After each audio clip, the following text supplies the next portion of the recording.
will be said by the centre and by the state that law and order is a state subject.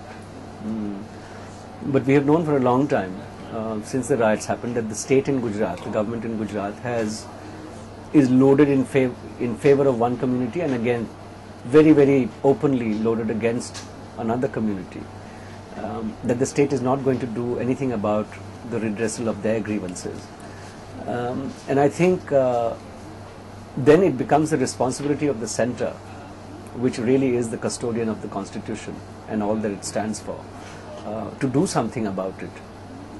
I mean, the Supreme Court shifting cases out of Gujarat is a huge expression of lack of confidence in the Gujarat government delivering justice to its people.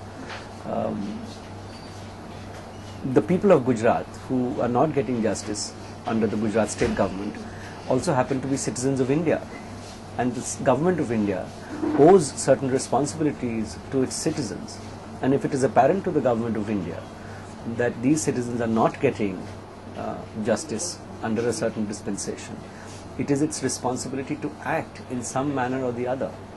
To me, there has been enough coming out of Gujarat to justify central intervention in what's happening there. And I think in the wake of Tehelka's story, a lot of civil rights groups and citizens groups have demanded the imposition of President's rule and the dismissal of the Modi government. And it's very difficult to disagree with that demand, irrespective of how much Modi might benefit out of his dismissal at this stage, or whether the Congress can. This is not about political benefit quotients. This is about justice to people. This is about people who have been killed, people who have been raped, people who have been murdered and pillaged and made homeless. This is about, a political calculus cannot outweigh injustice even to one person in a billion-plus country. One person has the right, if he is on the wrong side of, if he has been done injustice, he has the right to scream out and say, I want it, irrespective of what happens to the rest of the people. And that's the principle on which law should operate. Listen, I believe this is a very, very important story, and it's a very, very grim story. And I keep repeating that we should always come to such stories with a memory of who we are and how we were created. We were created in very bloody situations. We should remember the partition and why the partition happened. I mean, there were two competing ideas and ideologies. Pakistan became Pakistan because it wanted to become an Islamic republic. We and the founders of our country had a much greater vision. We became a secular country where people from all sorts of persuasions could live as equal citizens. And this story should serve as a reminder to all of us of the nation that we set out to become, and the need for us to be that nation, because India cannot survive any other way than what our forefathers meant us to be, which was a secular democratic republic.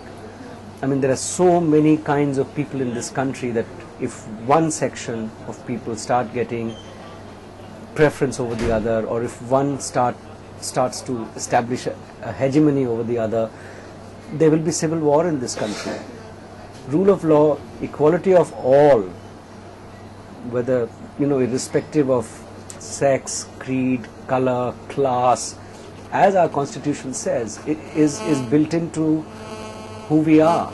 And so the application of the law to each crime, to each criminal, to each victim has to be equal. And that is what has met a miscarriage in Gujarat.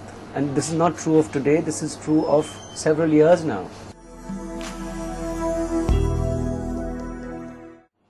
The 2002 riots were a very, very significant and unfortunate event in Gujarat's history. There are thousands and thousands of people who have still not got justice. There are thousands and thousands of people who are homeless still, living in camps.